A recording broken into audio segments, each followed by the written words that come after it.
Tomb Raider reboot released in 2013, Alex Weisz is one of the minor characters that supports Lara Croft through the plot of the game. An interesting theory mentioned from online sources in relation to the character only the game is considered for discussion and information presented and interpreted, Alex might have had an interesting relationship to Lara. In the game, it's mentioned that among the crew of the Endurance, on their way to search the Pacific Ocean for the lost Yamatai civilization, Alex was the most inexperienced member of the expeditionary team. Though he was experienced as a technician of the team, this did not really amount to anything that would benefit much to the team when they were stranded on the island of Yamatai.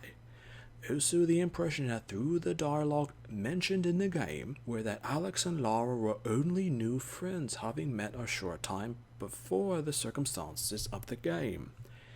This theory goes that when the expedition had to fight against the Solari in order to survive and eventually get off the island,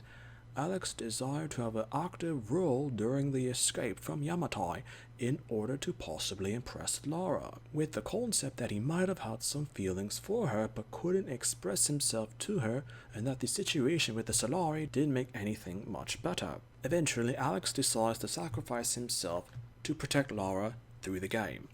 and she leaves him with a kiss. After his death, Lara is somewhat affected by Alex's death, but it's revealed in later games that his death only affected her minorly when compared to other people in her life that have died from the expedition to Yamatai, and she instead focuses on other things to cope.